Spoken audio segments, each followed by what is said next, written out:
হরে কৃষ্ণ। আজ ৮ই শ্রাবণ ১৪৩৩ ২৫শে জুলাই ২০২৬ শনিবার শয়ন একাদশী। আজ এই শয়ন একাদশীর দিনে আমি ভাগবত পাঠ করছি। আজ আমি পাঠ করছি ভাগবতের চতুর্থ স্কন্দ দ্বিতীয় ভাগ ২৮তম অধ্যায় পরবর্তী জন্মে পুরঞ্জনের নারীর প্রাপ্তির শ্লোক ১৪ থেকে ১৭। হরে কৃষ্ণ কৃষ্ণ কৃষ্ণ হরে হরে, হরে রাম রাম রাম হরে হরে। শ্লোক ১৪। ন শেকে সোহবিতুং তত্র পুরুকৃচ্ছরূপে পথু গন্তুমৈচ্ছত্তত বৃক্ষকোটরাদিব শানোলাত। অনুবাদ: বনে আগুন লাগলে বৃক্ষের কঠোরস্থ সর্প যেমন সেখান থেকে বেরিয়ে যেতে ইচ্ছা করে, তেমনি নগরীর অধ্যক্ষ সর্পটিও অগ্নির প্রচণ্ড তাপের ফলে সেই নগরী ছেড়ে চলে যেতে চেয়েছিল। তাৎপর্য: বনে যখন আগুন লাগে তখন সাপেদের পক্ষে সেই বন থেকে বেরিয়ে যাওয়া অত্যন্ত কঠিন হয়। অন্যান্য পশুরা তাদের দীর্ঘ পায়ের সাহায্যে সেখান থেকে পালিয়ে যেতে পারে, কিন্তু ভুজঙ্গ সাধারণত সেই আগুনে দগ্ধ হয়। জীবনের অন্তিম সময়ে প্রাণবায়ু যেভাবে প্রভাবিত হয়, শরীরের অন্যান্য অঙ্গগুলি ততটা হয় না।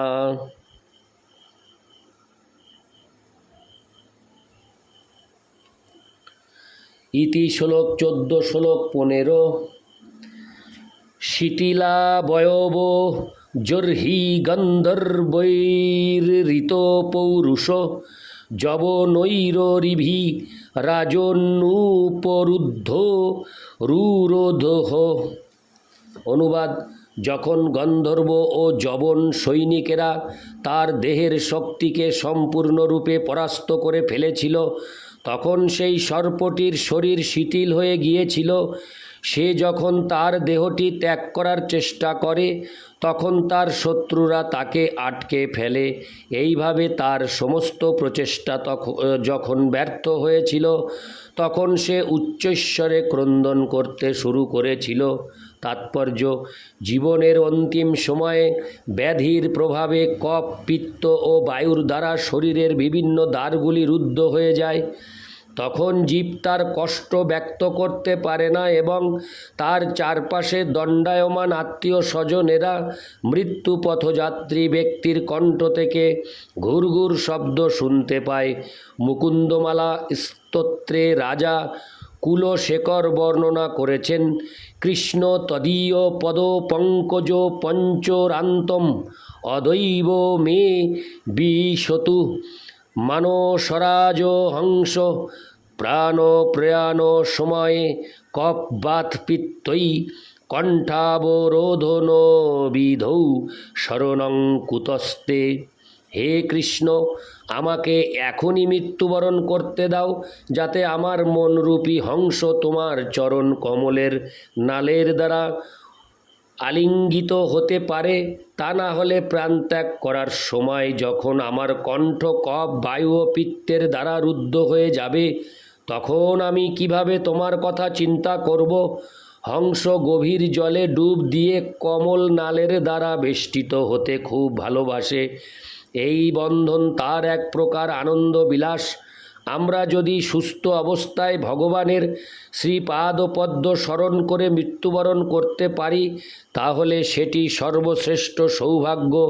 বৃদ্ধ বয়সে মৃত্যুর সময় কণ্ঠ কখনো কখনো কফ অথবা বায়ুর দ্বারা রুদ্ধ হয়ে যায়। তখন হরে কৃষ্ণ মহামন্ত্র উচ্চারণ করা সম্ভব নাও হতে পারে। তার ফলে সে কৃষ্ণকে ভুলে যেতে পারে। অবশ্য যারা কৃষ্ণ ভাবনায় সুদৃঢ়ভাবে অবস্থিত, তাদের পক্ষে কোনো অবস্থাতেই শ্রীকৃষ্ণকে ভুলে যাওয়া সম্ভব নয়, কারণ তারা হরে কৃষ্ণ মহামন্ত্র কীর্তন করতে অভ্যস্ত, বিশেষ করে যখন মৃত্যুর সংকেত আসে। ইতি শ্লোক ১৫। শ্লোক ১৬।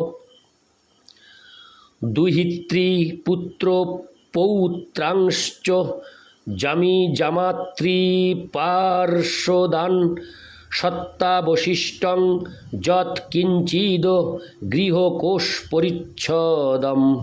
অনুবাদ: রাজা পুরঞ্জন তখন তার কন্যা, পুত্র, পৌত্র, পুত্রবধূ, জামাতা, ভৃত্য, অন্যান্য পার্ষদ, গৃহের উপকরণ এবং যৎ সামান্য সঞ্চিত ধন সম্পদের কথা চিন্তা করতে শুরু করলেন। তাৎপর্য: প্রায়ই দেখা যায় যে জড়দেহের প্রতি অত্যন্ত আসক্ত ব্যক্তিরা মৃত্যুর সময় ডাক্তারের কাছে অনুরোধ করে আর কিছুক্ষণের জন্য তাকে বাঁচিয়ে রাখতে। তথাকথিত ডাক্তারেরা অক্সিজেন বা অন্যান্য ওষুধের সাহায্যে কয়েক মিনিটের জন্য যদি রোগীকে বাঁচিয়ে রাখতে পারে তাহলে তারা তাদের সেই প্রচেষ্টাকে সার্থক বলে মনে করে, কিন্তু চরমে রোগীকে মৃত্যুবরণ করতেই হয়। একে বলা হয় জীবন সংগ্রাম। মৃত্যুর সময় রোগী ও ডাক্তার দুজনেই জীবনের মেয়াদ বৃদ্ধি করার কথা চিন্তা করে, যদিও দেহটি প্রায় মরে গেছে এবং আত্মা তা থেকে প্রায় বেরিয়ে গেছে। ইতি শ্লোক 16। শ্লোক 17। অহং মমেতি স্বীকৃত্য গৃহেষু কুমতির্গৃহী দধৌ প্রমোদয়া দিন বিপ্রয়োগ উপস্থিতে। অনুবাদ: রাজা পুরঞ্জন তার পরিবার এবং আমিও আমার ধারণার প্রতি অত্যন্ত আসক্ত ছিলেন। যেহেতু তিনি তার পত্নীর প্রতি আকৃষ্ট ছিলেন, তাই তিনি ইতিপূর্বেই অত্যন্ত দারিদ্র্যগ্রস্ত হয়ে পড়েছিলেন। এখন তার সঙ্গে বিচ্ছেদের সময় উপস্থিত হওয়ায় তিনি অত্যন্ত কাতর হয়ে পড়লেন। তাৎপর্য: এই শ্লোক থেকে স্পষ্টভাবে বোঝা যায় যে মৃত্যুর সময়ও মনে জড় সুখ ভোগের চিন্তা থাকে, যা ইঙ্গিত করে যে মন, বুদ্ধি ও অহংকার দ্বারা গঠিত সূক্ষ্ম দেহ আত্মাকে বহন করে নিয়ে যায়। অহংকারের ফলে জীব জড় জগৎকে ভোগ করতে চায় এবং জড় সুখ ভোগের অভাবে সে অত্যন্ত বিষণ্ণ অথবা কাতর হয়ে পড়ে। সে তার বুদ্ধি দিয়ে পরিকল্পনা করে কিভাবে তার আয়ু বাড়ানো যায় এবং তাই স্থূল শরীর পরিত্যাগ করা সত্ত্বেও সে তার সূক্ষ্ম দেহ দ্বারা অন্য আর একটি স্থূল শরীরে বাহিত হয়। জড় চক্ষুর দ্বারা সূক্ষ্ম শরীরের দেহান্তর দেখা যায় না, তাই কেউ যখন তার স্থূল দেহটি ত্যাগ করে তখন আমরা মনে করি যে তার সব কিছু শেষ হয়ে গেছে।